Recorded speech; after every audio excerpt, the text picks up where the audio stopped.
There's a specific kind of loneliness that hits gay men as we age. It's not a loneliness straight people experience. It's not even the loneliness younger gay men face. It's something else entirely, and nobody talks about it.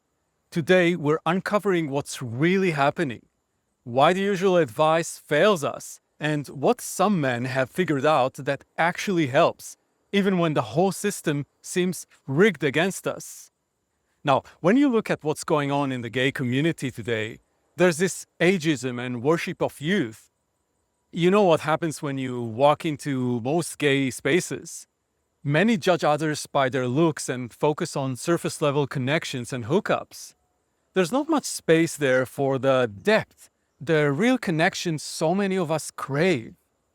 Now, it's hard to find the genuine guys among the users and abusers. You put yourself out there, try to connect, and instead you encounter people who see you as a convenience, a fantasy, or worse, as someone to take advantage of.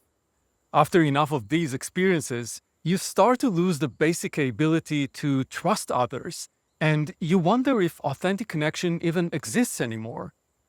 And after too many betrayals, trusting becomes harder.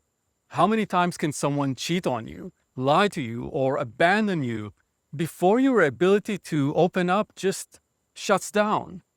Each betrayal adds another layer of armor until you're so protected that no one can get in, even when you want them to. And then we have gay dating apps. They're a minefield. Here's the truth about the apps. They're designed to keep you searching, not finding. If you actually found what you were looking for, you delete the app. So, they want to keep you in this cycle of swiping and hoping, but never quite connecting. And then there's that fear that keeps so many of us awake at night. Who will take care of me when I need it? Who will help me when I can't do things myself anymore? It's a practical reality that hits harder when you don't have the traditional family structures that others rely on.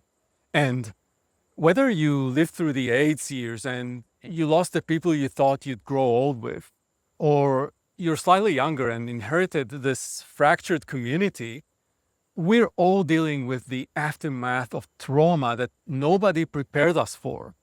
So, all of these, they compound into deeper loneliness because it's being alone while navigating ageism, superficial culture, betrayal, and technology that profits from your loneliness. And when you carry all of this, it's easy to feel like you're the problem. Like if you were younger, fitter, without all the baggage from past betrayals and losses, things would be different. But that's the trap right there, believing this loneliness is somehow your fault. And here's what I've come to understand when I transitioned into my 50s. Yes, these feelings of loneliness are overwhelming. And yes, they're tied to real losses and real barriers. But there are ways through this that don't require you to become someone you're not or to keep banging your head against doors that won't open. So the starting point is understanding that the loneliness you're experiencing has real causes, external causes. When you realize this isn't your personal failure, something can start to shift inside you. Now, before we dive deeper, I want to invite you to check out our online community, True Gay Connections. It's all about real friendships and connection. The link to join is in the video description, and I'm looking forward to meeting you there.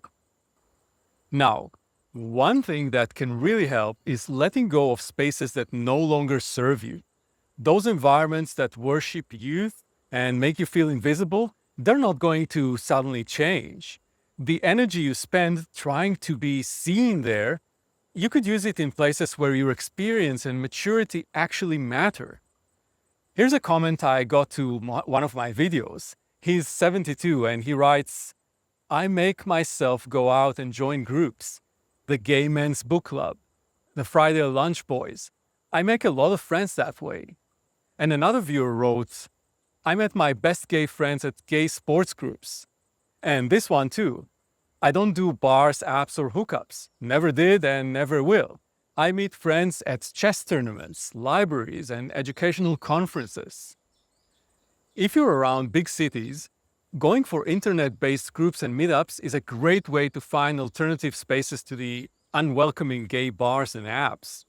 Virtual communities are a genuine source of friendship and support, whether you're in a small town with limited options or a big city with plenty. I know the changes in landscape we're all experiencing. It brings challenges, but it also brings possibilities we never had before. Online connections that transcend geography, communities built around interests rather than just identity, ways to contribute and matter that have nothing to do with how you look or how old you are and where your life experience is actually an asset. And that friend you make in an online forum, he might become someone you talk to every day. That volunteer shift might introduce you to people who see you for who you really are. Now, you might have tried joining groups before and found yourself disappointed. That can definitely happen. But you have to try 5, 6 different groups, sometimes more, before you find one that clicks.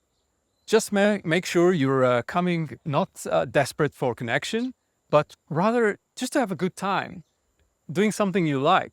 And when you actually care about the activity, whether it's books, hiking, volunteering, the connections that form are more natural and less forced.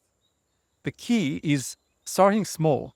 One new group, one online community, one volunteering activity.